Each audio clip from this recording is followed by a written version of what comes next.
Don't you wanna go back to the same old place?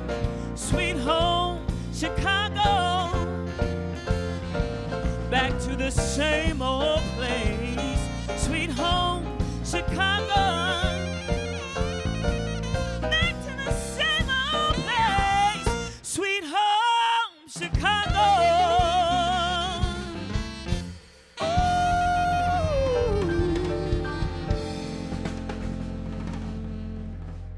Ladies and gentlemen, please take your seats as we begin our program for the evening. Thank you.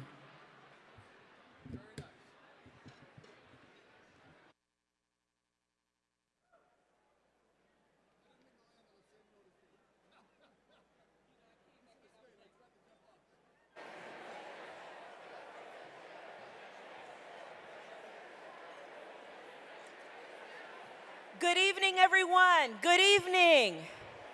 We would like to get started with the program, so if you can kindly find your seats, make your way to the table. We will have more time for socializing in just a bit, but we'd like to get started with this wonderful program we have in store for you tonight.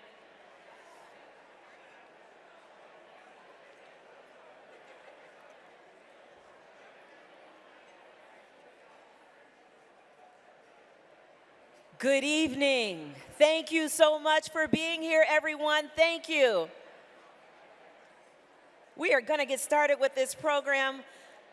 I just want to take a second to introduce myself and say it is my pleasure to welcome you to the 30th Annual Daniel H. Burnham Award Dinner.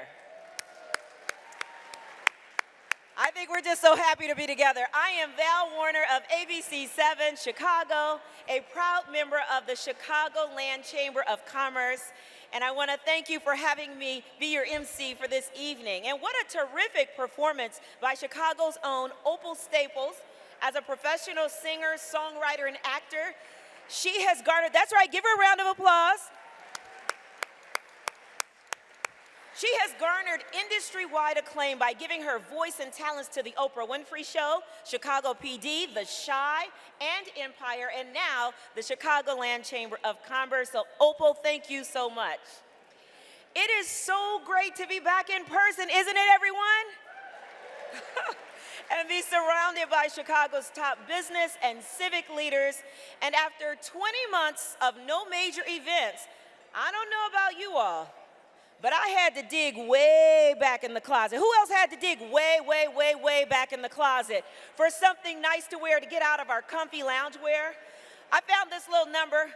I wore it about 4 years ago. Don't judge. Nobody knows because we had a whole pandemic in between, but it was so worth it, and I'm so glad to be here with you today. I also have something really exciting to share. Could anyone use a vacation right now? Oh, nobody in this room needs a vacation? I can't tell because guess what? Our friends at Southwest love to surprise and delight their customers. And tonight, in honor of their 50th anniversary and the 30th anniversary of the Burnham Dinner, they are giving 50 of you tonight round-trip tickets to any domestic or international destination. So, oh, that got you excited. I knew how to wake you up. So as Southwest is the airline with a heart, right now I want you to take a look at the back of your program, your menu. Your winner, take a look at the back of your menu. If you have a heart on the back of your menu, congratulations. Lucky. Yeah, you know what that heart means. You've got a heart. You've got a heart. You've got a heart. You've got a heart. There's hearts everywhere. I can't help myself. All right. All you lucky ones with the hearts, just remember your good new friend Val. And congratulations, you can start packing your bags because you are a winner of a round-trip airfare. So congratulations to you.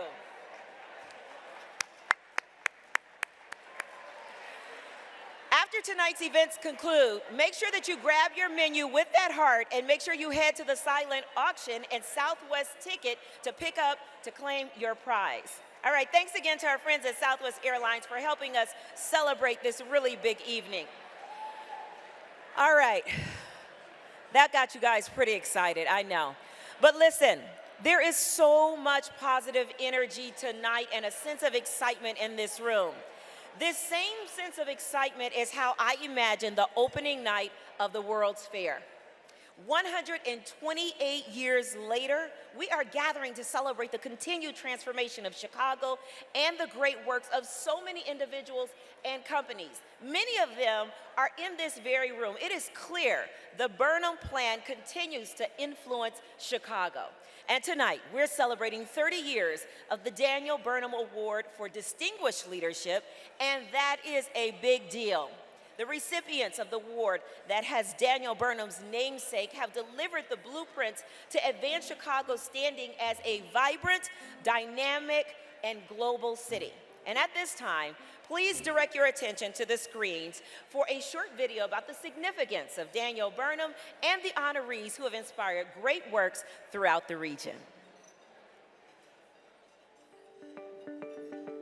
The Burnham Dinner is one of the largest gatherings of business and civic leaders in Chicago, and it celebrates the contributions of the doers, the dreamers, the architects and planners in Chicago. Daniel Burnham, who wrote the Plan of Chicago, the gold standard for urban planning, not only in Chicago but across the world, had a saying. He said, "Make no little plans." Because of his forward thinking, Burnham still serves as an inspiration to business leaders for his vision and his recognition that all contributions matter in business and in building our communities.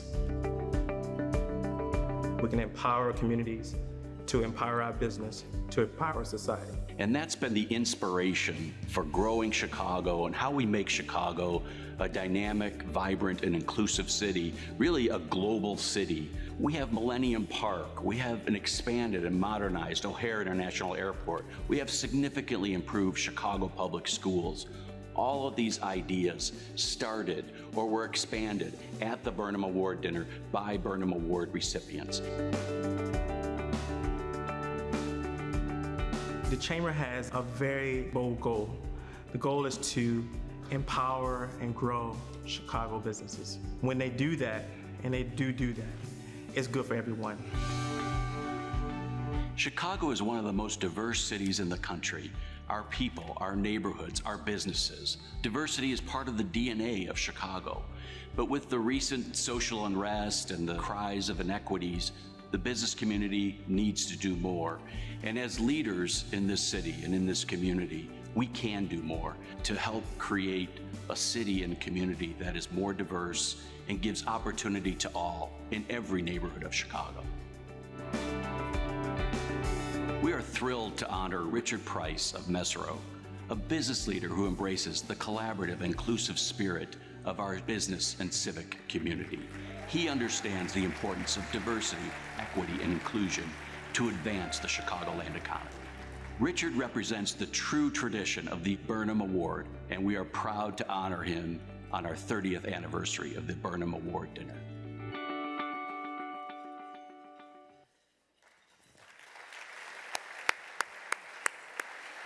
Burnham's famous quote encourages us to make no little plans. And like Daniel Burnham himself, tonight's honoree has shown us how great business leaders can simultaneously be great societal leaders.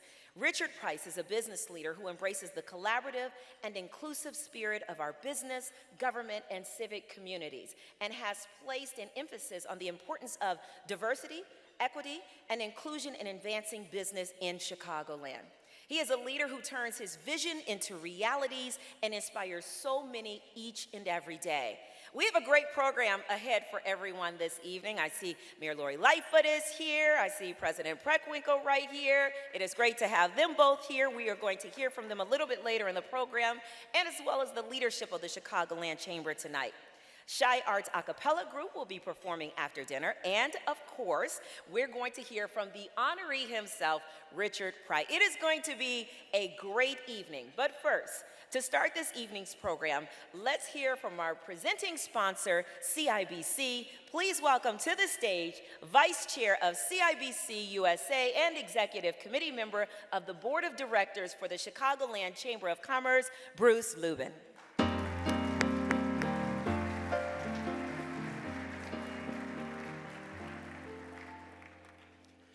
Thank you, Val.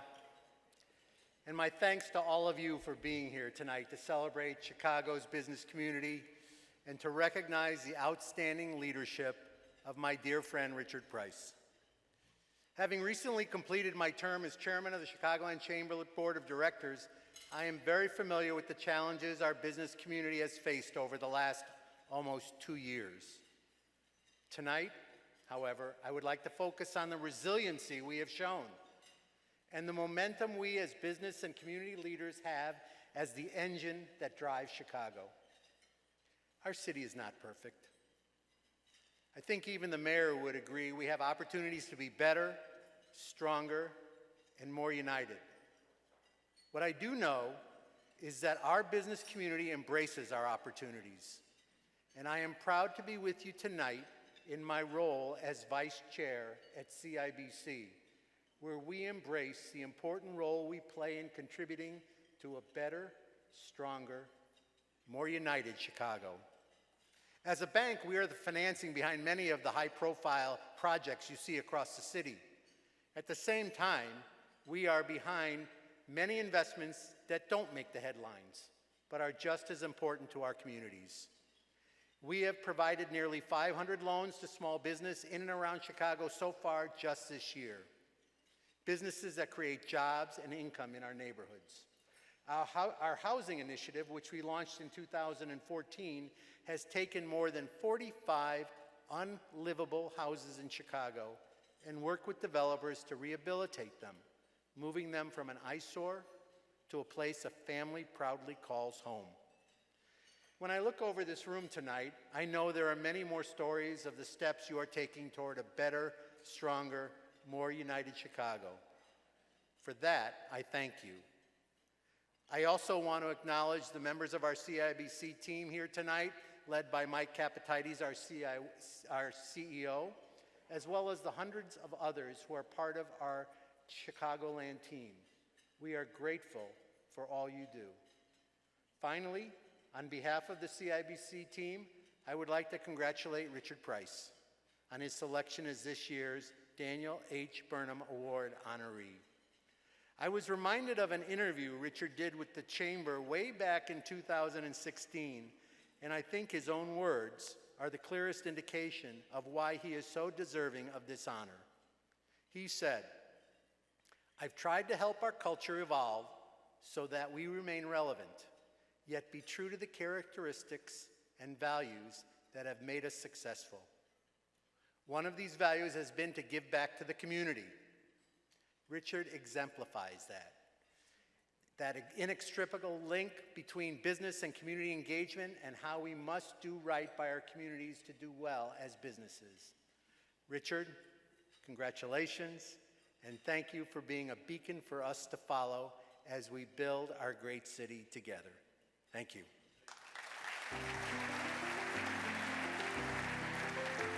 Please welcome to the stage the Vice President of Government Affairs for Motorola Solutions and Executive Committee Member of the Board of Directors of the Chicagoland Chamber of Commerce, Monica Mueller.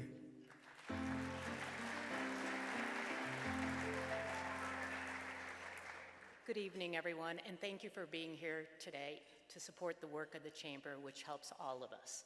Motorola Solutions has been a proud member of the Chamber for nearly 25 years. It's an invaluable partnership from the connections made to the educational programs to the public policy work. We value our membership and understand the important role the Chamber plays in Chicago. I have the very great honor of introducing our next speaker, who works tirelessly to advocate for our great city. Mayor Lightfoot is a champion for Chicago. We commend her for her leadership and dedication to the city throughout the pandemic. She has helped ensure support for our small businesses and is a strong steward of the city's finances. She is leading the charge for investment in our neighborhoods through her signature program, Invest Southwest, in which many chamber members have invested themselves. The chamber continues to work closely with the mayor and her administration to generate ideas and policies that will drive economic development and jobs throughout the city. Please join me in welcoming the mayor of the city of Chicago, Lori Lightfoot.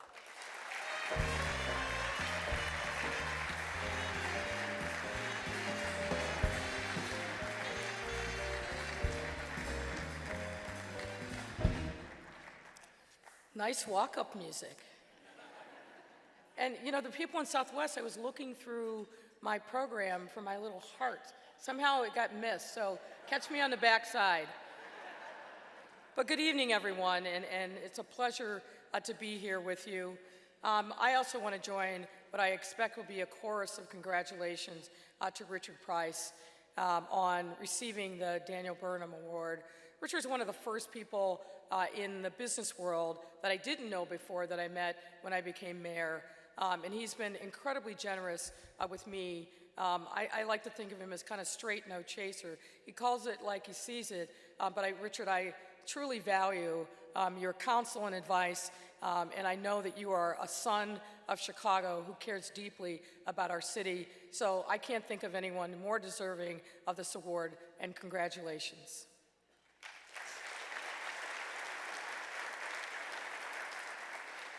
I want to talk to you a little bit tonight about kind of where we are, I think, in not only the arc of the pandemic, but as we start to recover from what's been a very difficult 20-plus months.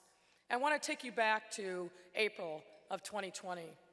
At that time, we still had very little information about what the twists and turns of the pandemic were going to be. But one thing that I knew is that we had to think about the future. And the future, of course, is about how we recover.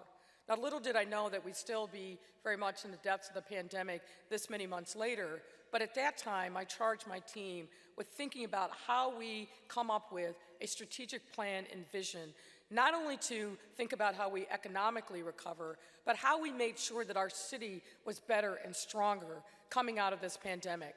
I'm proud to say that the work of a lot of folks, some of you whom are in this room tonight, resulted in a recovery plan for Chicago and Chicagoland, and I emphasize that because it wasn't just about the geographic boundaries of Chicago, but it was also about how we recover as a region, and we had a great regional partnership in that work. But we were the first big city in the country to publish a fully baked plan on how we recover from the pandemic. And it's been a record that we've not only executed on, but we've had many cities across the country call us and ask us, how did you do it? And I will tell you that we're doing quite well. Let me give you a couple of data points that I think back that up. We measure things called pro-Chicago decisions.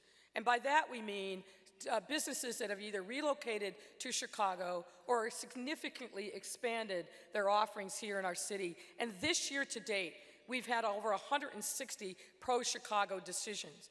Over 70 businesses that have relocated to Chicago from other parts of the country. And many of these businesses are businesses that could literally be in any place in the world, but they chose Chicago. And I'll talk more about why in a moment. And over 90 businesses have significantly expanded their offerings in our city, their footprint, because they believe in Chicago. And I want to call out one company in particular.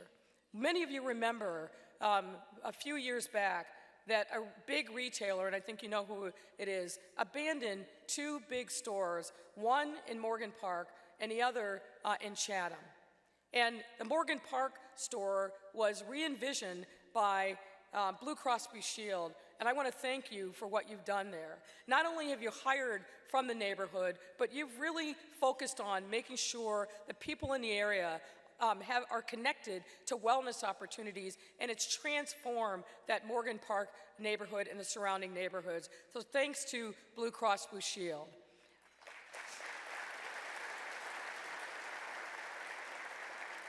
I also want to call out and highlight Discover Financial. Here again, a company that was looking to relocate a call center could have gone any place literally in the world, but chose Chatham.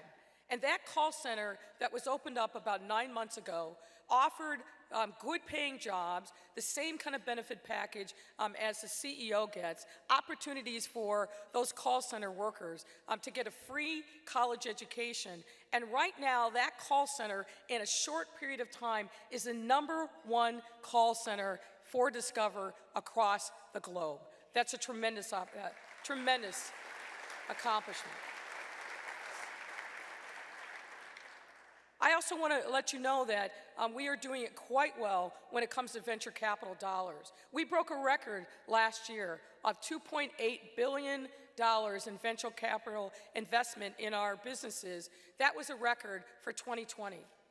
To date, this year, still in a pandemic, we expect to be over $7 billion by the end of the year, which will not only shatter last year's record, but puts us in 4th in the country in venture capital investment, ahead of Seattle.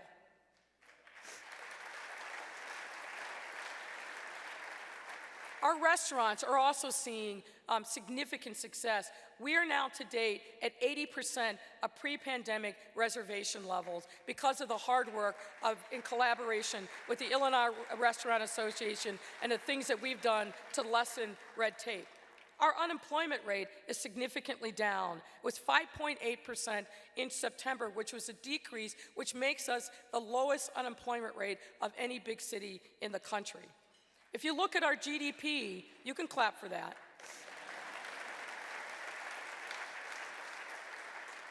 If you look at our GDP, we are on track this year to exceed 2019 numbers on an annualized basis. And the GDP in Q3 was $734 billion in the Chicagoland area, which if we were a country, we would be the 22nd largest economy in the world. Industrial real estate is hotter than it's ever been before. We have projects going up all over the city at a record pace. Monica mentioned Invest Southwest. Now, I'm not going to steal my own thunder, but I'm going to tell you, we're going to make an announcement later this week about our progress in just 2 years, most of which was done during the pandemic, and we have exceeded all expectations, not only in the amount of money from the city that we've invested, but the private capital that we have attracted in these same 10 neighborhoods, 12 different commercial corridors. It's remarkable progress, particularly when you think about the fact that we've done this work in a pandemic. This year, we have 12 unicorns, which for those of you who don't know, that means businesses capitalized at $1 billion in value.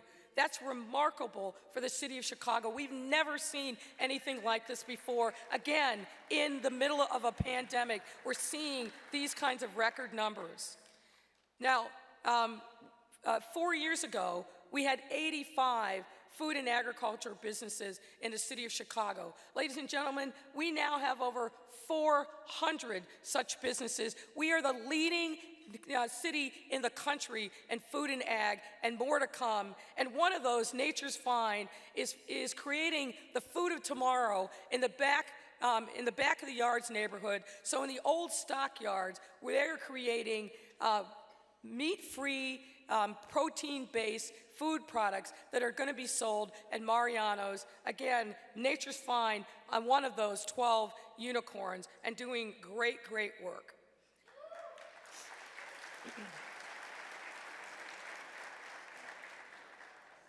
And you may have heard something about a casino coming to the city of Chicago. We have 5 great proposals that will help stabilize our pensions for police and fire. We're very excited, and we hope to be sending a finalist to the Illinois Gaming Board in early 2022 so we can start digging in the ground and making sure that we create all those good-paying union jobs.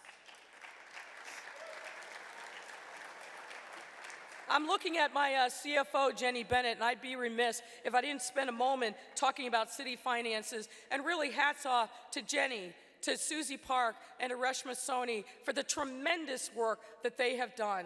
You know that we came into office facing what was then an historic budget deficit. Little did we know that COVID would make a $783 million budget gap look like child's play. But this team has dug in.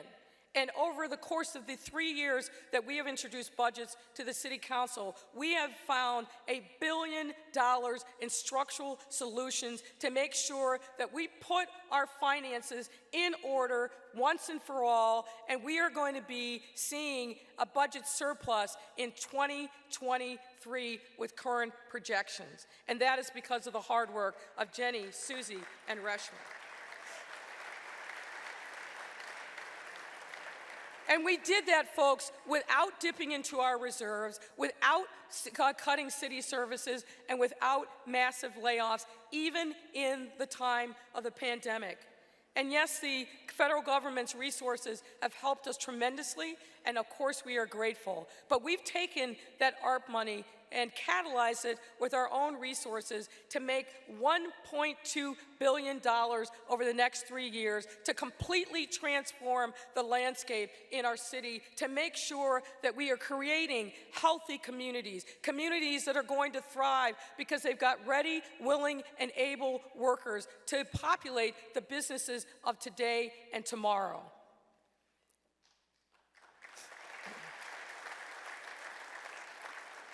And finally, let me just talk briefly about the infrastructure bill that the President signed yesterday. I was honored to be in Washington along with fellow mayors and governors and other electeds from across the country, labor union leaders, and others.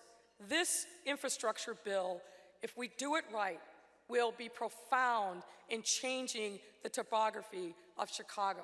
Not only will we rebuild our crumbling roads and bridges that have had deferred maintenance for way too long, but I'm excited also about the lead service line support that we will receive, broadband that will eliminate the digital divide that separates too many parts of our city, and the electric vehicle infrastructure that we will build here in Chicago to make sure that we are poised to take advantage of the new technology that not only makes sense, but is green and smart and will help lower our carbon footprint.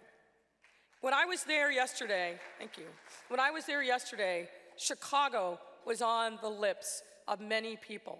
Whether it was Secretary of Transportation, Mitch Landrieu, who is now the infrastructure czar, people know about what is happening in our city, and not only do they know about it, they want to lend us support.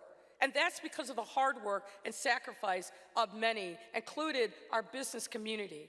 We've got great things that are going on in the city of Chicago, and don't let anybody tell you anything different. Anybody who bets against this city is going to be on the wrong side of history, because, ladies and gentlemen, we are moving forward to improve the lives of our residents in ways that no one has ever seen before. We are poised to write our own ticket, our own chapter in the book of history of this city in remarkable ways. And we thank you for all the sacrifice and support that you have all made to make this possible. More work to be done. And the way that we do it is by collaborating, by making sure that we find common ground, even when we disagree, but to move forward together on behalf of the residents who deserve us to be united with a common sense of purpose around the greatness of this city. Thank you very much for all that you do every day to make Chicago the greatest city on the globe. God bless you all.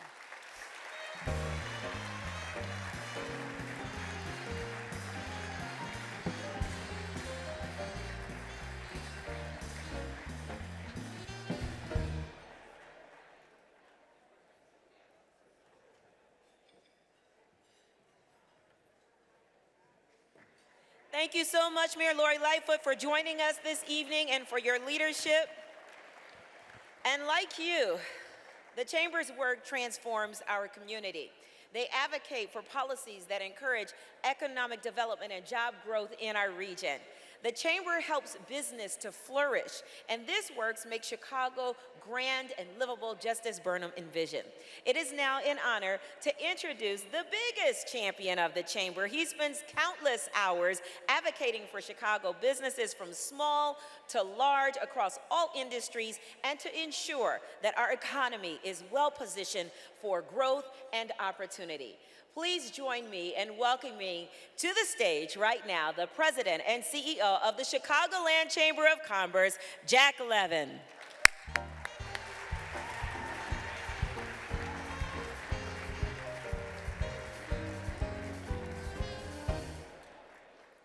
Thank you, Val. We loved seeing you on the screen for our annual meeting earlier this year, but it's great to see you in person. Wow, look at this room. Look at how everyone turned out for Richard and the Chamber.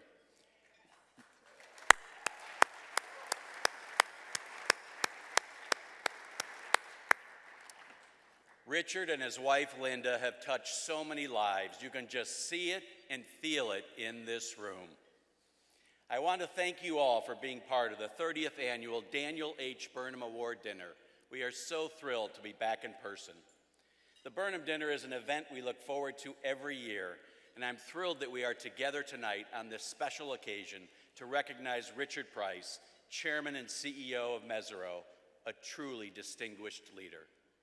I am excited to see our elected and government officials that have joined us this evening. Thank you, Mayor Lightfoot, for joining us and for your leadership of the city and sharing your perspective on the future of Chicago. We're also delighted to have President Preckwinkle with us this evening. We are grateful for her leadership of Cook County. She will be sharing a few words shortly. Thank you also to Leader Jim Durkin, newly nominated BACP Commissioner Ken Meyer, Planning Commissioner Maurice Cox, and all the other elected and government officials for being here this evening, and all your support of the Chicagoland Chamber of Commerce and for your public service.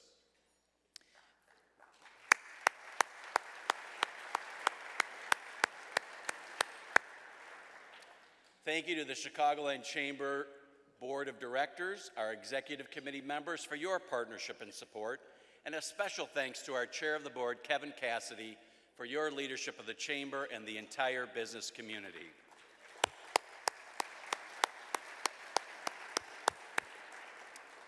This event came together because of our terrific team at the Chicagoland Chamber.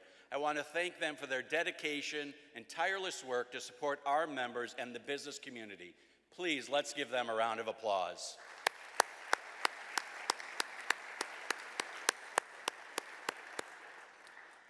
I would also like to recognize my wife, Kathy, who is CEO of Gateway to Learning. In a year like no other, I'm so grateful for her support and certainly her patience. I could not have done it without you.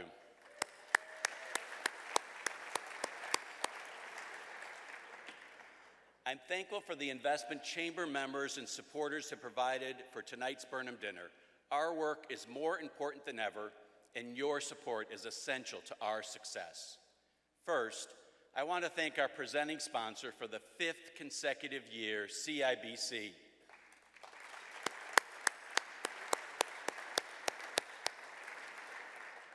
Mesirow is our leadership sponsor.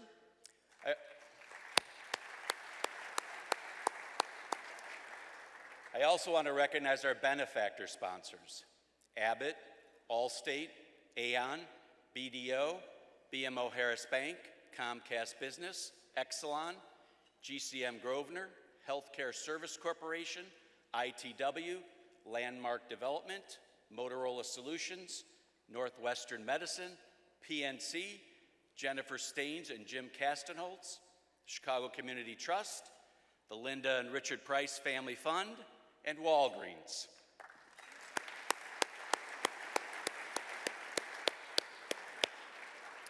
Our reception sponsor, Southwest Airlines.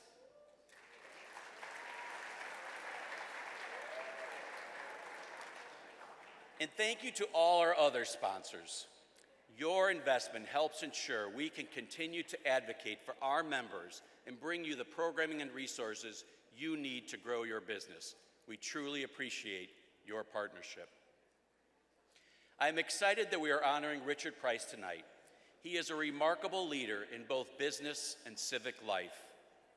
More importantly for me, Richard is a friend and a mentor. He never hesitates to ask, "How can I help?" When I left state government after 10 years, he was the first person to help me make the transition. When I became leader of the chamber, he was there to help. On a personal note, he has been a big supporter of Kathy, me, and our family, especially for our daughter Emily, in fighting for inclusion for people of all abilities.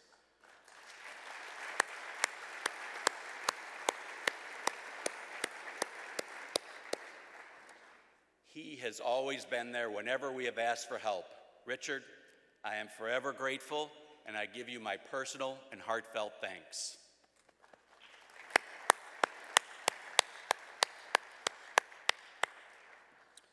Richard's vision for diversity, equity, and inclusion is exactly the reason we are thrilled to honor him with the Daniel H. Burnham Award for Distinguished Leadership this evening. He is a true representation of the Burnham Award as we celebrate its 30th anniversary. Like Richard, the Burnham Award honorees that came before him helped to reinvent and refine the plan of Chicago. They've delivered milestone achievements that elevated our standing on the world stage, making it uniquely Chicago. Now, the ever-evolving plan of Chicago is facing challenges like never before. A pandemic that doesn't seem to end, public safety issues that impact our lives and businesses every day, skyrocketing property taxes and rising unfunded pension liabilities are risking jobs and new investment in Chicago. All of this is overlaid with the calls for social equity, social justice, and equity. Just as Burnham words inspired previous generations of business and civic leaders to evolve the plan of Chicago to meet the challenges of their times, the next generation of leaders are ready to answer the call and reimagine the city's future with diversity, equity, and inclusion at the forefront. The Chamber has already begun to lead the efforts to address these challenges. We have been fighting for equitable opportunity for all neighborhoods in Chicago. We know that investment in infrastructure leads to mobility, and mobility means opportunity. Major infrastructure projects like One Central and Rebuild I-290 allow us to reimagine transportation and create a gateway to opportunity to the south and to the west. We have initiated the conversations and actions needed for pension reform and property tax reform. These are essential to get our city and state's fiscal house in order so we can make the needed investments in schools, higher education, workforce development, and public safety. If we want inclusion and equal opportunity to permeate our economy and communities, we can no longer wait. We are convening discussions on public safety with the city, the police department, state's attorney, chief judge, and the faith-based community. We are fighting for greater transparency for our property tax assessment process to highlight the potential devastation to businesses and shock to our economy due to the unfair shift of property taxes to the business community. The Chamber also continues to invest in workforce development because a stronger and more equitable future can only happen by building diverse talent pipelines and preparing our employees for the jobs of tomorrow. The plan of Chicago is truly ever evolving. It's being rewritten with equity, with opportunity, with collaboration and partnership.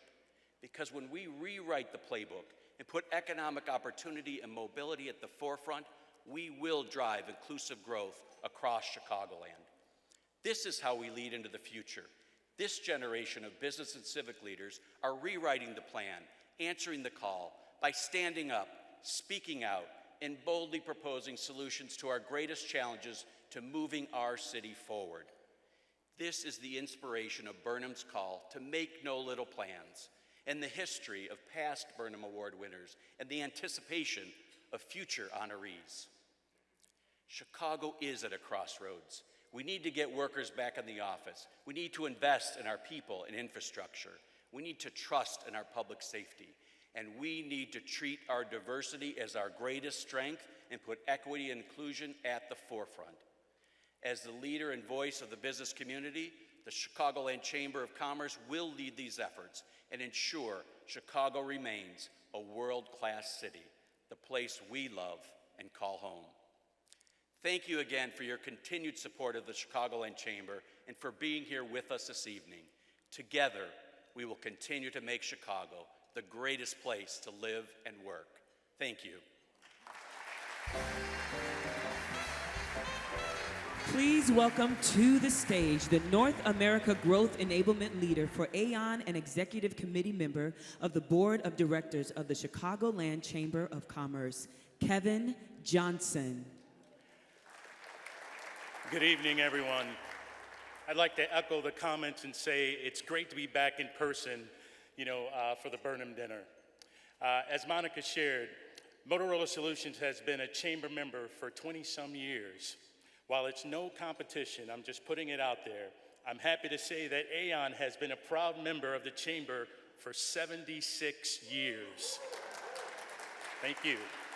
We've been involved in the Political Action Committee, and we're avid supporters of mid-market Chicago. All this work is making a difference, and we're proud to continue partnering with the Chamber. With that said, I'd like to just take a moment to thank Jack and the Chamber team for all they do to support Chicago and putting this fantastic event together. Please join me in giving them a round of applause.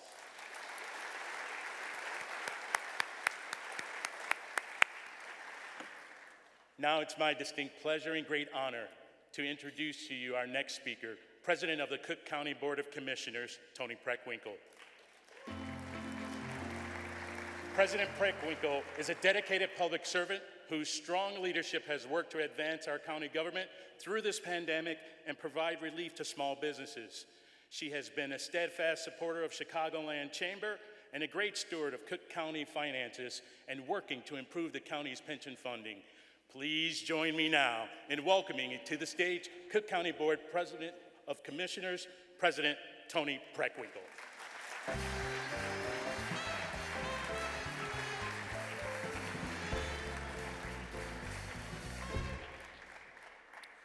Good evening.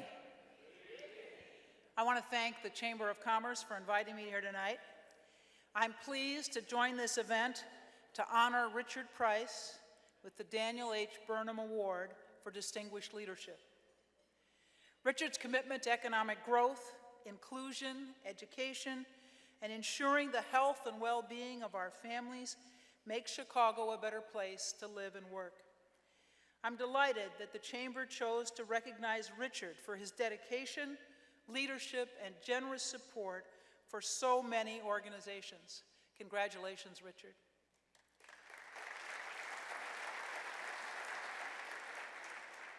I also want to thank the Chamber for their efforts to support businesses and recovery efforts throughout the region. Cook County values its partnership with the Chamber around advancing apprenticeships and talent solutions for businesses. Recognizing the particularly harsh and adverse impacts of the COVID-19 pandemic on Black and brown communities, Cook County sharpened and deepened our commitment to equity.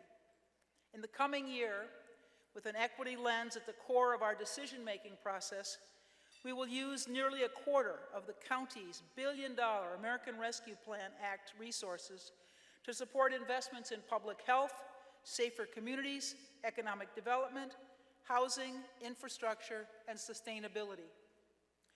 Thanks to the leadership of Xochitl Flores and her team at the Bureau of Economic Development, Xochitl is here with me tonight, the Bureau has done transformative work in many of these areas since the pandemic began. These resources will ensure that we indeed build back better. The Chicago region boasts a talented workforce, a strategic location that makes us the nation's transportation hub, numerous natural assets such as our lakefront and the nation's largest forest preserves, and a diverse economy. My vision for recovery includes building on our strengths and advancing equity across our region. Helping all communities and all people will benefit not just those with the highest need. It will benefit all of us. I like to quote the late Minnesota Senator Paul Wellstone, "We all do better when we all do better." Thank you.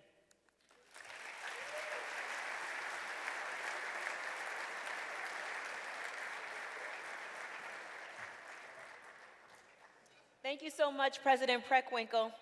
And a reminder, the silent auction will close at the end of dinner. So there is a vast selection of items and many very unique packages.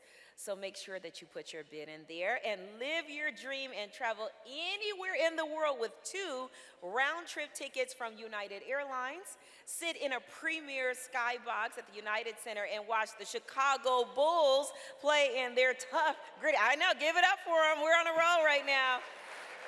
Their tough, gritty, no-surrender attitude. Or you can attend the Bears' last home game of the season.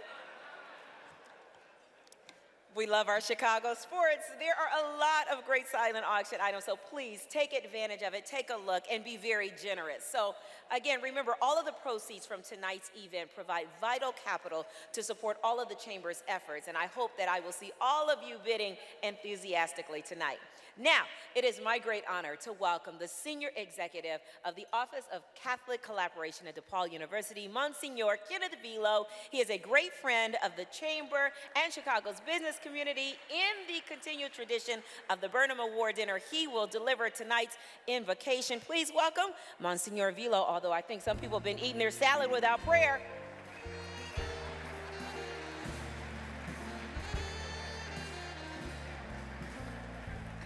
Thank you, Val, for your presence tonight. And it's so good for all of us to be together. Let's give ourselves a round of applause. Wow. Congratulations, Richard Price. You have been a wonderful friend and a special friend of Big Shoulders ever since you joined our board. We're proud to call you one of our own, and we're so pleased that the Chamber is honoring you this evening. Congratulations.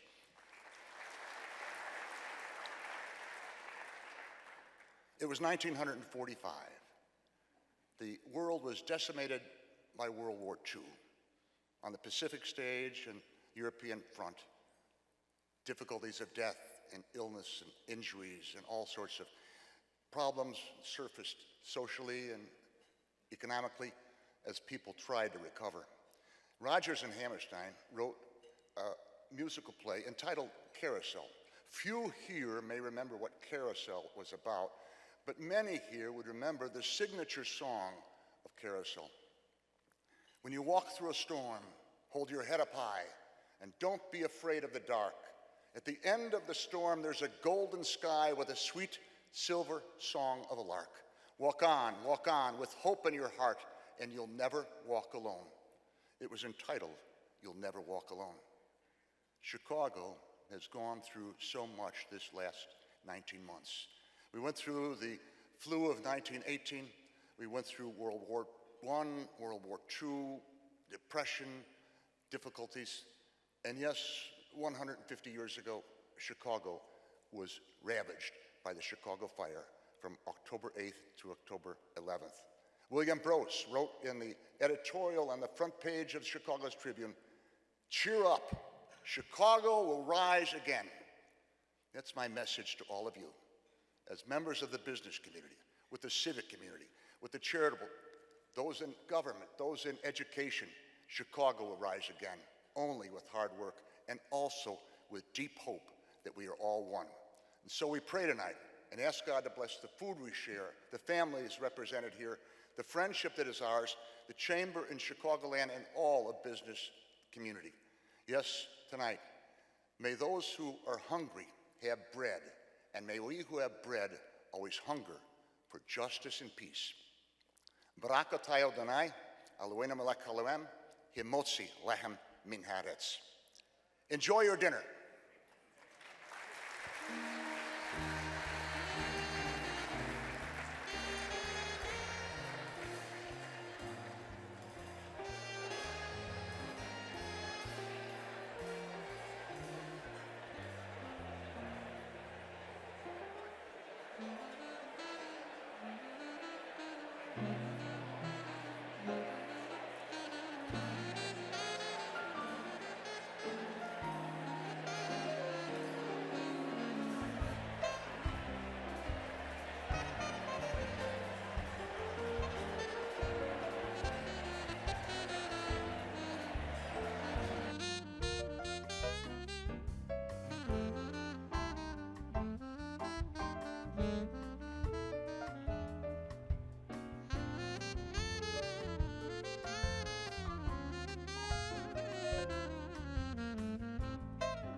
Ladies and gentlemen, please take your seats as we continue on with our program. Please welcome back to the stage the beautiful MC extraordinaire, Val Warner.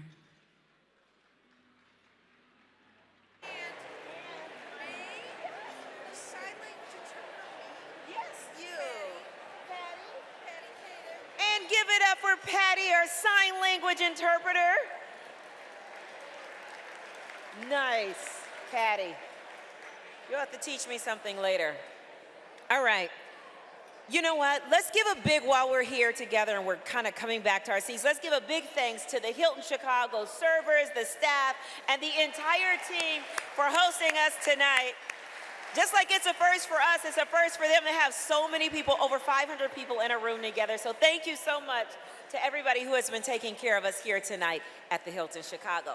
And a reminder, don't forget, the silent auction will close at the conclusion of the dinner, so which that means it's momentarily. You could be that recipient of an autographed baseball by Chicago Cubs right fielder Jason Hayward, maybe a Kindle Paperwhite or a Bose SoundLink Color 2, maybe tickets to Second City, or even a private tour of Koval Distillery. All great items. There is a vast selection of items and many unique packages, so make sure that you are generous and you check that out. All right, I am very excited about our next performance. Are we ready for a performance tonight? ChiArts is Chicago's first public arts high school. They develop the next generation of diverse, artistically promising scholar artists through intensive pre-professional training in the arts combined with a comprehensive college preparatory curriculum. Please turn your attention right now to the balcony to welcome the 14-person ChiArts a cappella choir.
Thank you all so much.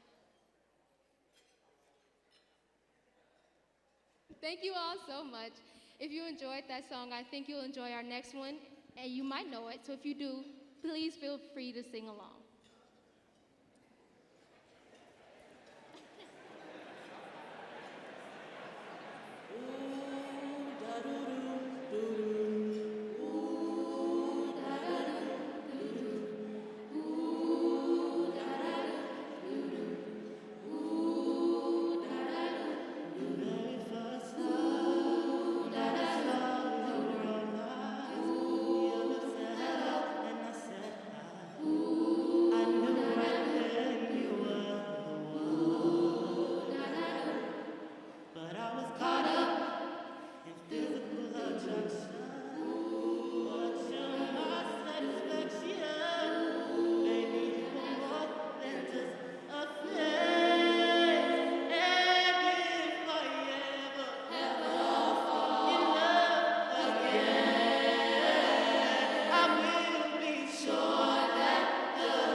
Come on, you guys, let's give it up for the ChiArts. What a beautiful performance.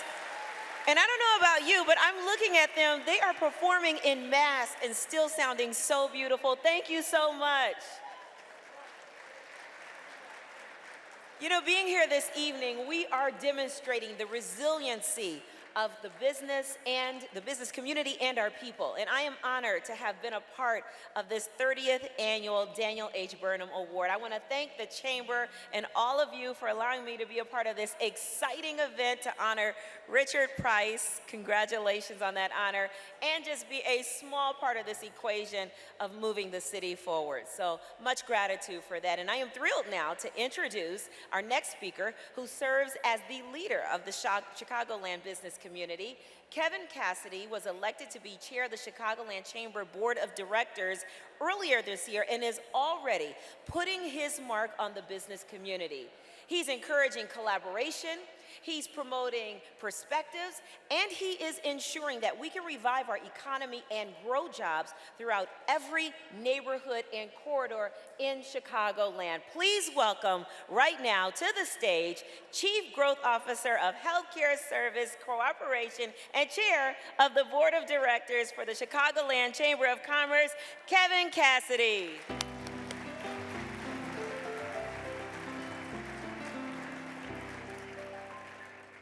Wow, thank you, Val. Let's talk later about me joining you for an episode of Windy City Weekend. I can dazzle them about health insurance. I'm sure your audience will love that. Good evening, everyone. What a wonderful spirit and level of excitement in the room. I'd like to begin by thanking each of you for joining us here tonight. It is so great to be in person. Wow, let me say that again, in person. I'd like to thank the Board of Directors of Chicagoland Chamber for their dedication to our organization. And on a celebratory note, thank you for having the largest participation by the board in the history of the Burnham dinner. Well done. I'd also like to thank Jack and the Chamber staff for their outstanding work throughout the pandemic and their ongoing recovery efforts. And I think the event tonight, simply put, has been magnificent. Well done.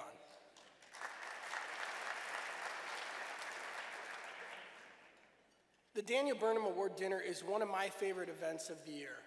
This event brings us together and gives us the opportunity to recognize one of our own with the Daniel H. Burnham Award for Distinguished Leadership.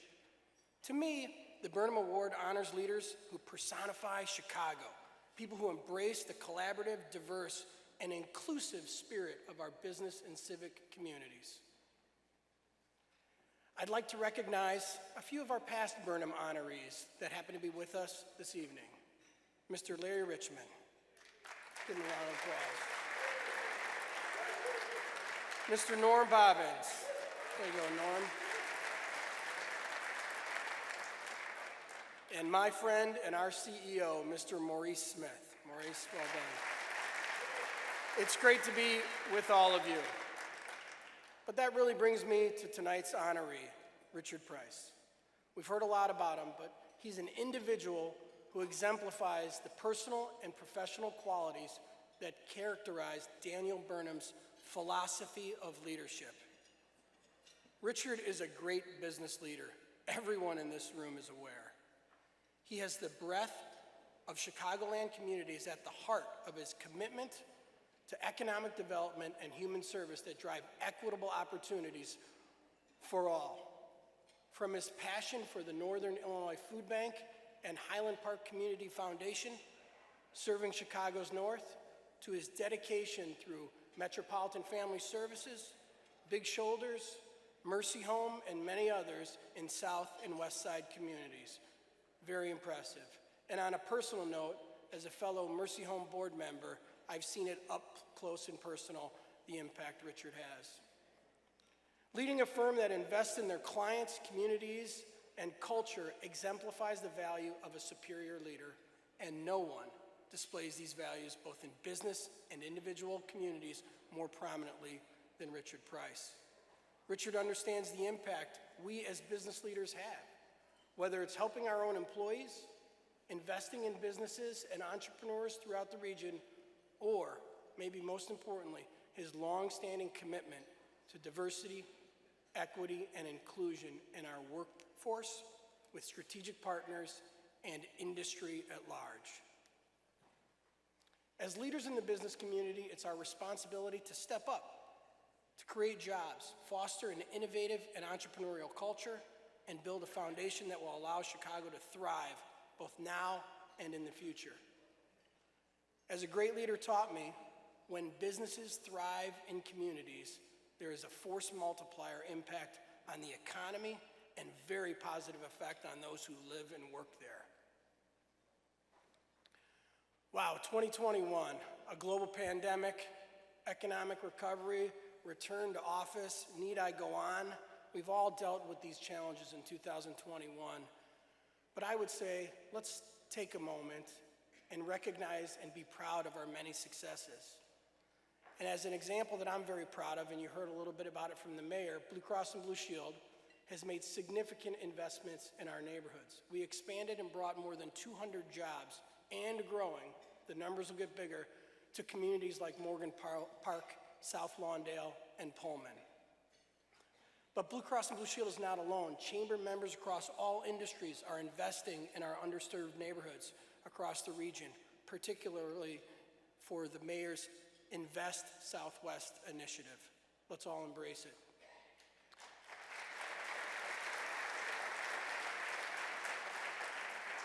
It's been said many times that the Chamber is the voice of business.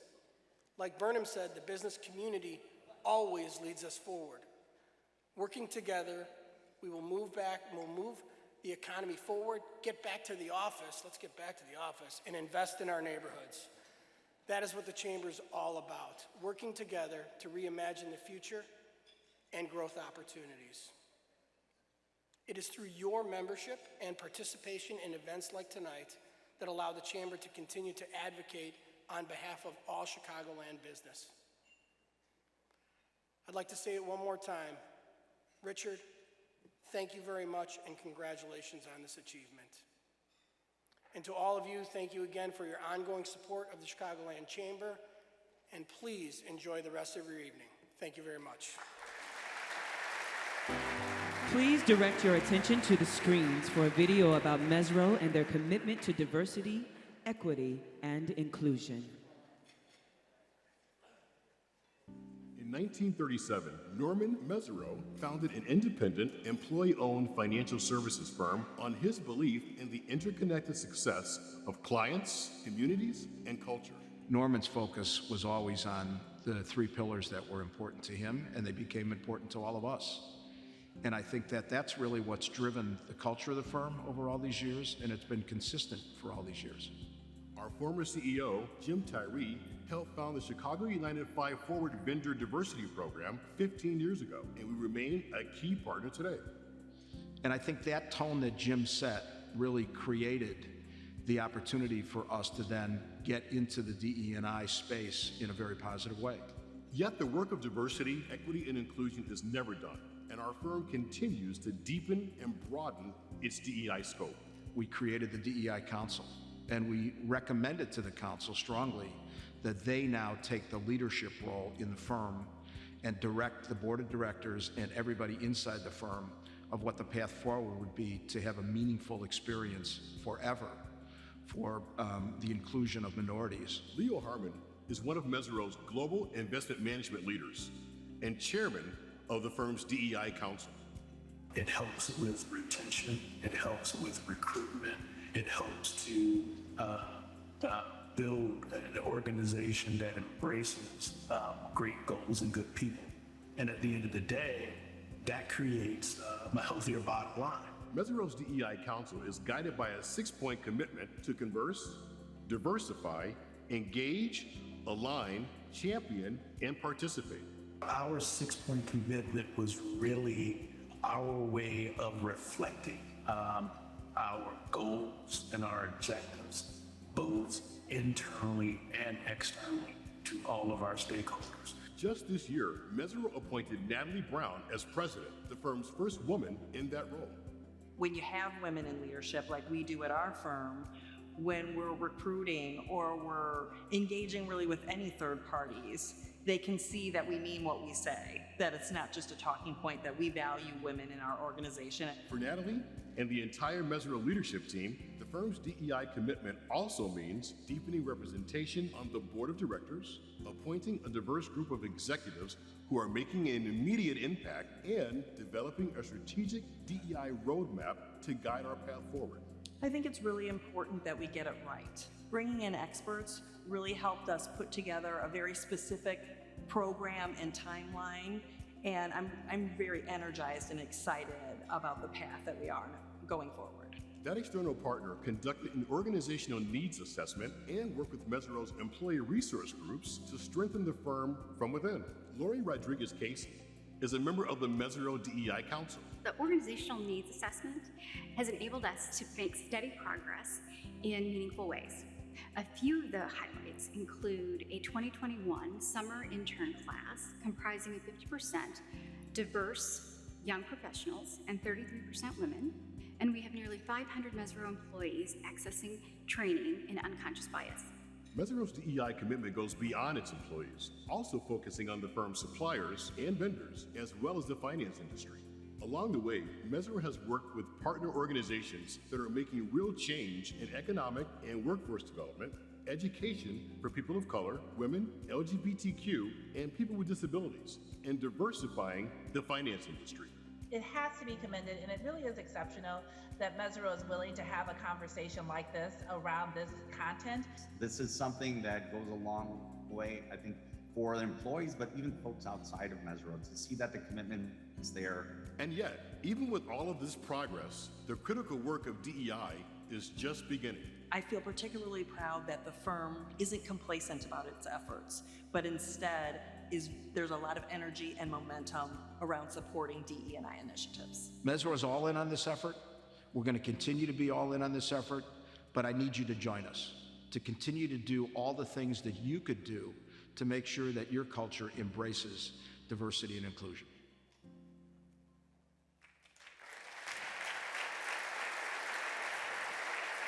And now, ladies and gentlemen, please welcome to the stage Mesirow Executive Vice President Les Coney, who will introduce tonight's honoree.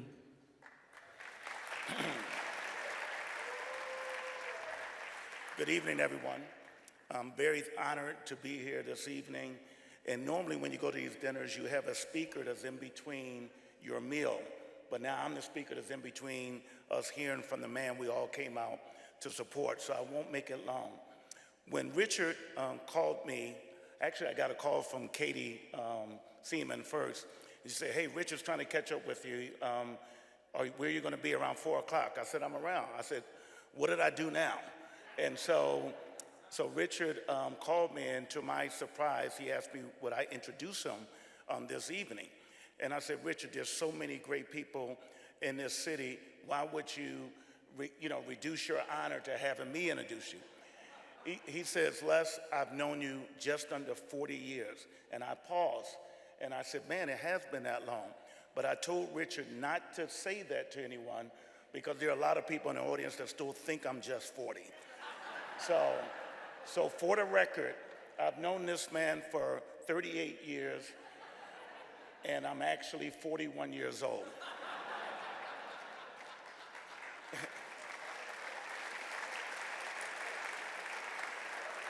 Before I continue, let's give Val a great round of applause. She's introducing everyone. Val is one of my favorites. She's beautiful, smart, and very hardworking. And Val, thank you for taking the time to come out and spend time with us.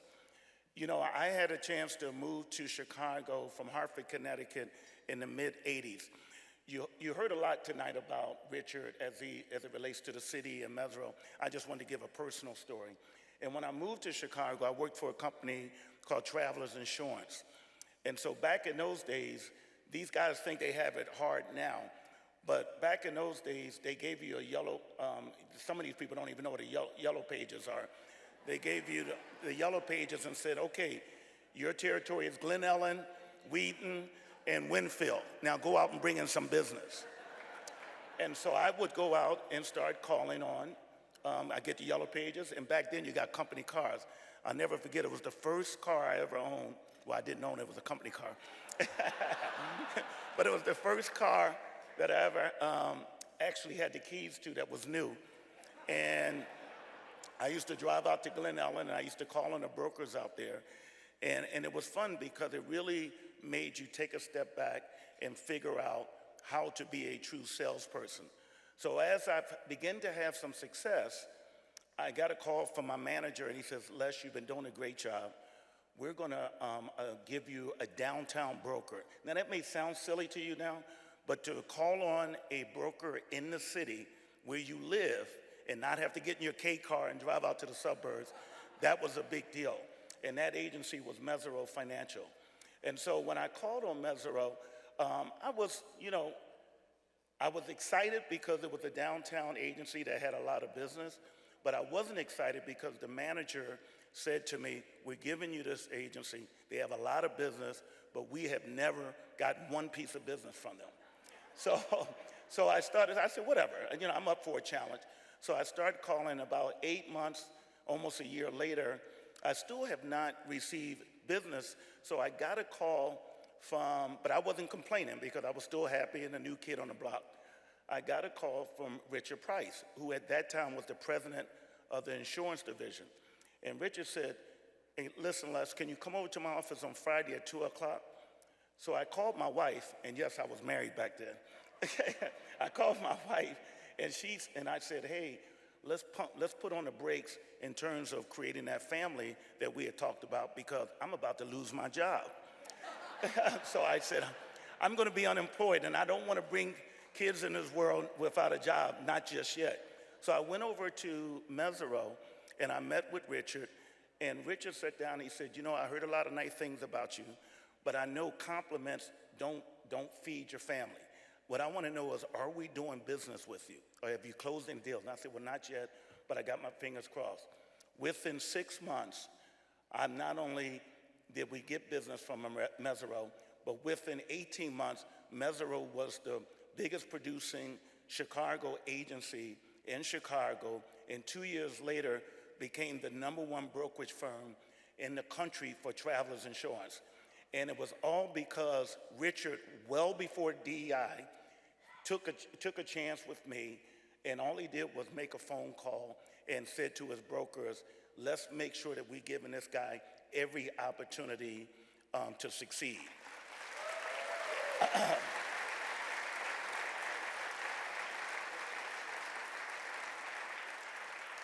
And the relationship was so great that the president of Travelers flew in from Hartford, Connecticut, and we had a wonderful lunch to celebrate our partnership.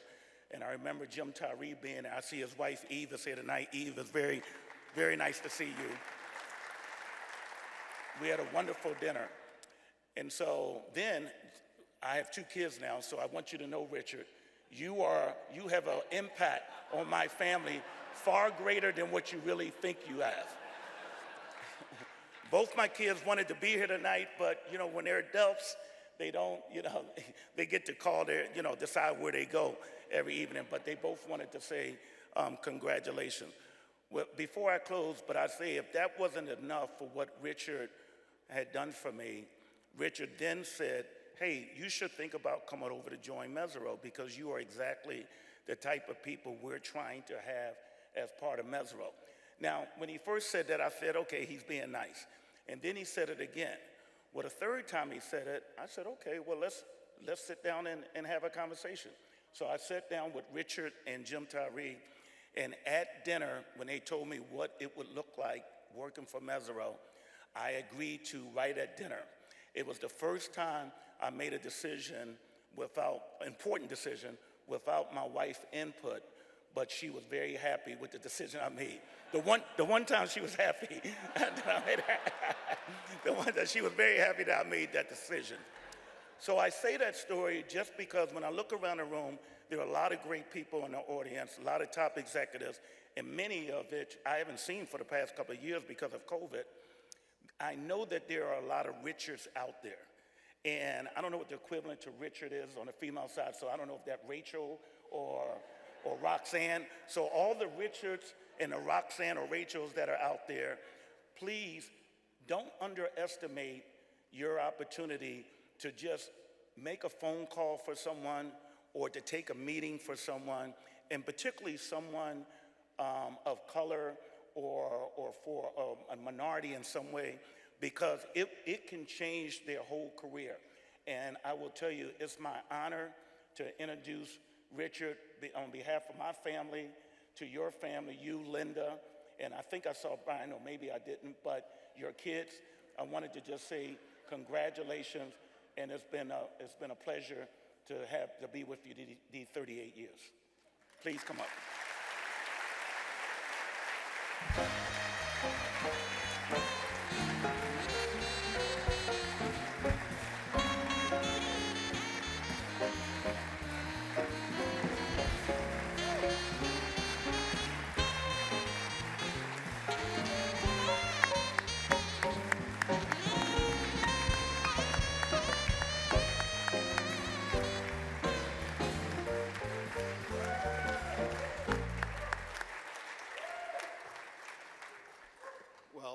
is an out-of-body experience. I'm not sure who they've been talking about all night, because Linda's favorite thing to say to me is, number one, get over yourself. And secondly, don't talk for a long time because nobody cares what you have to say anyway. So I'm encouraging laughter, applause, interruptions, anything and everything that you feel would be important tonight. Thank you, thank you, thank you. You know, what can I say about Les? He's been an amazing friend, and he's had a huge impact on me personally and on our firm and in the community. And I could never thank him enough for all the things that he's done, so I'll say something in my formal remarks as well. And of course, having Eve here tonight is quite an honor as well, because I think everybody knows that Jim had a huge impact not only on our city but on the chamber. He led the chamber for a while, and I think he took the chamber in a direction that really is a result of where we are today, and more to come thanks to Jack and the whole chamber committee and organization. So I'm really honored to be here to accept the 30th annual Daniel H. Burnham Award. As many of you know, Les, as I just said, amazing networker, and has facilitated countless coffees, dinners, meetings with many of you in the room tonight, even though he was probably late to most of them. And the other thing that you probably know about Les is he usually does 2 or 3 events a night. So COVID put a big crimp in his social event, but I thought the best way to keep him here for the whole night was to put him at my table so he couldn't escape. So thank you, Les. And thank you, Kimbra, for saying yes to in being with him this evening to keep him nailed to that seat that he is next to you. I really appreciate that. In all seriousness, Les, through our 40 years of friendship and being colleagues, you've made diversity a priority for all of us in this room, and certainly for everybody at our firm. You've helped lay the groundwork at Mesirow and suggested things that we should be doing in order to advance communities of color. You were active in DEI before it was even known as DEI. You seem to know everyone, but you're also generous with your relationships. As I look around the room, I see many people that you have connected me to. You demonstrate every day that there is power in building and sharing the community of people we surround ourselves with. So I could never thank you enough for that. So thank you, Les.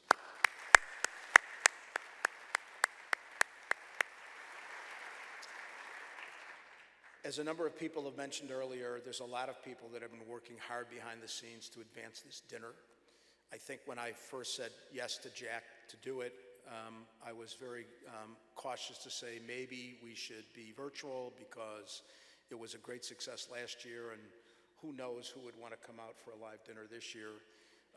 But he did give me the opportunity to make a decision, and I said to him, let's do it in person and see what happens. And I think the result is absolutely spectacular. So thank you all for being here tonight.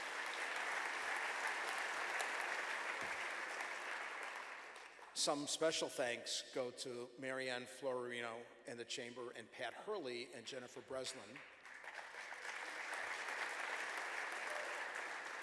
and many others at PJH and Associates for all you've done to make tonight a success.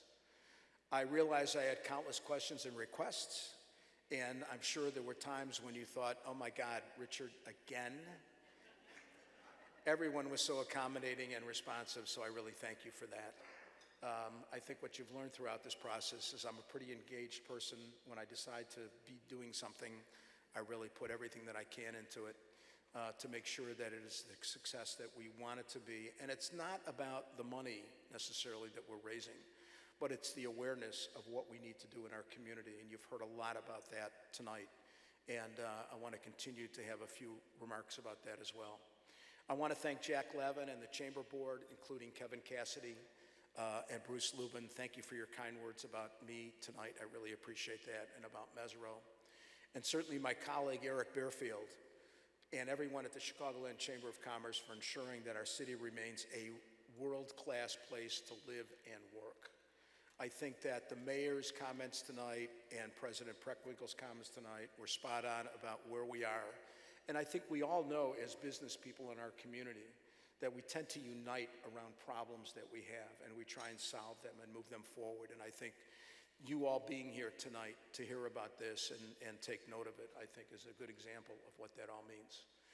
We appreciate your focus, that being the council, on accelerating economic recovery over the past 18 months, and your support of minority, women, and disadvantaged business enterprises.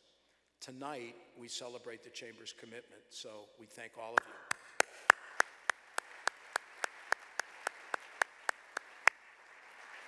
Again, I want to thank the mayor and the President Preckwinkle, and certainly Monsignor Vilo, who is a dear friend and has been a dear friend for many, many years. Thank you for your presence here tonight and for your inspiring words. They're very important. I am pleased that so many city and state elected officials are in attendance to hear tonight's important message, and I certainly want to welcome House Republican Leader Jim Durkin, who I really appreciate being in attendance tonight. I think it's a statement for how important the subject matter is for the state. And I also want to congratulate Ken Meyer and Maurice Cox, as you heard earlier, on their appointments in the city. So thank you to all of you guys and everything that you're doing to make the city more successful in your own right. So thank you.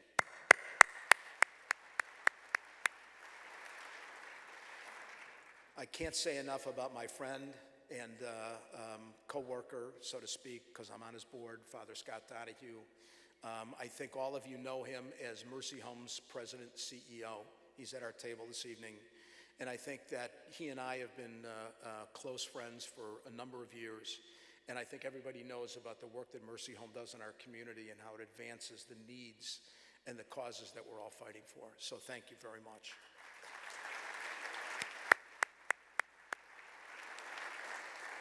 And just a moment about ChiArts. I was introduced to them recently by a friend of mine, John Plotkin, when I was thinking about what the opportunity would be to have a presentation, music presentation and arts presentation tonight. I thought it was an amazing program. They're an extremely accomplished group of students, and I'm glad we are all able to hear them tonight. And I think that Linda and I are going to be committed to support ChiArts for the foreseeable future, because of all the work that they do in the city schools and the creativity and the success they have with the students in those schools. So thank you for being here to listen to them tonight. So as you saw in the video, Mesirow has a DE&I council. The council began with 8 members, now stands at 15. And that is a small number of people within the whole firm that's committed to the work that we're doing. The growth of the group is a testament to the value of our employees, that our employees place on DEI and their desire to get engaged. A number of the council members are here this evening, and I want to thank each and every one of you for your work and your vision in leading our DEI strategy, for all the work you've done and for all the work yet to come. So I know you're in attendance, so thank you very much.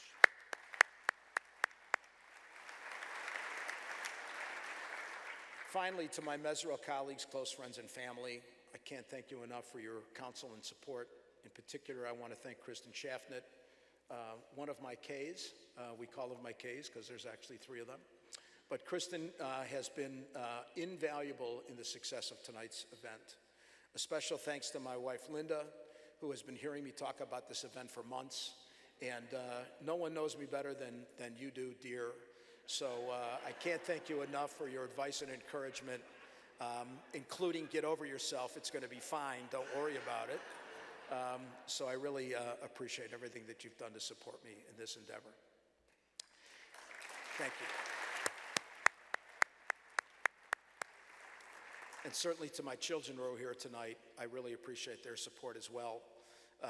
Because I think they're probably, I know my daughter who's here, recently moved from Florida, is probably walking around saying, what? You know, what? What do you do? What is it you do? So happy to be able to share some of those non-family times with you. So glad you're here. Love you. As we gather this evening, we really celebrate 30 years of what the Chamber calls dreamers, architects, and masons of a community ever being built taller, smarter, stronger, and more inclusive. Over the course of my nearly 50 years at Mesirow, and I just want to mention that whoever wrote that part of it could have said more than 49 years at Mesirow. I mean, I think about, 12-and-a-half-year-old kids want to say they're 13. I'm not sure that 74-and-a-half-year-olds want to say they're 75. So, but I'll go with my nearly 50 years at Mesirow. I've been honored to take part in that ongoing community. And really, since becoming the CEO in 2011, I've had the privilege of forming deep personal and professional relationships with many of you in the room tonight. And for that, I will forever be thankful. So thank you for being here tonight. Thank you.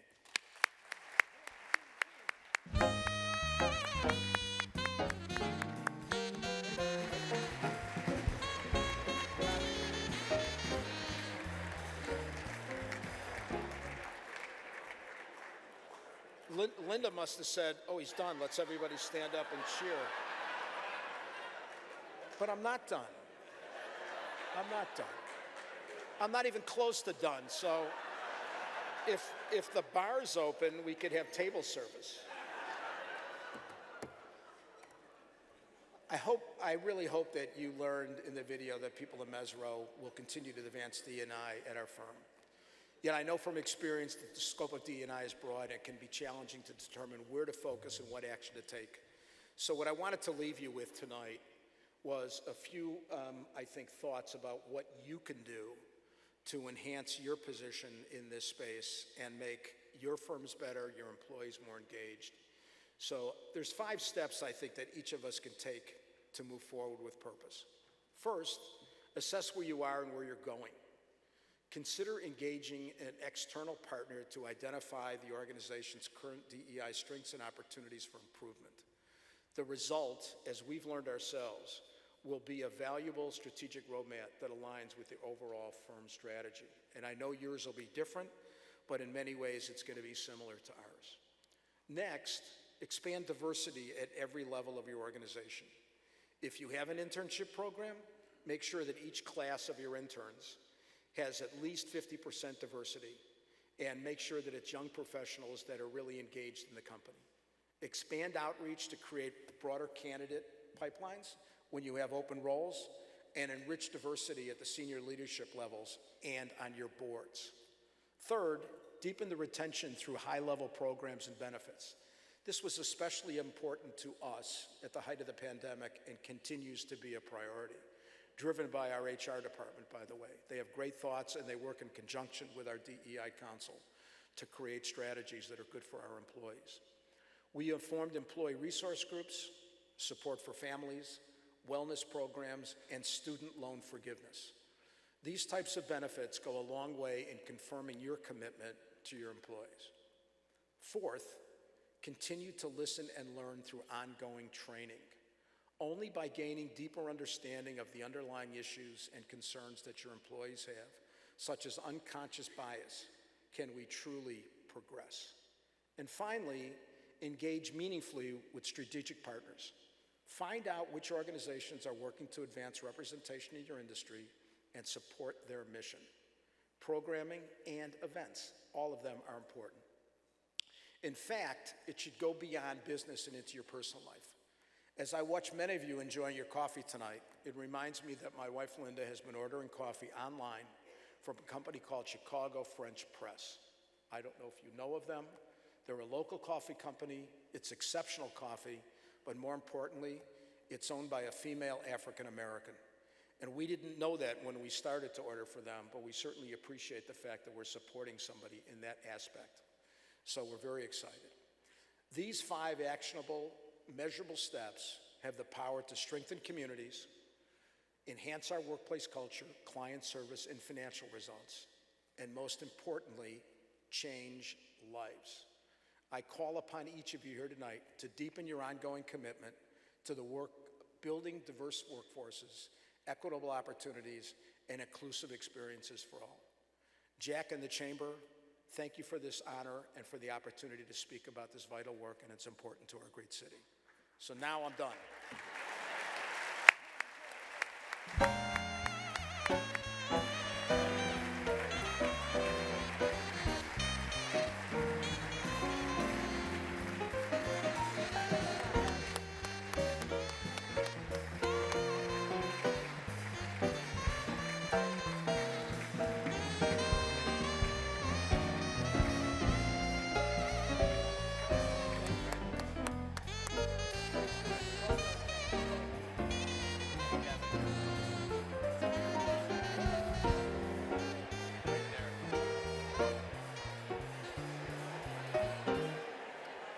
Good evening, everyone.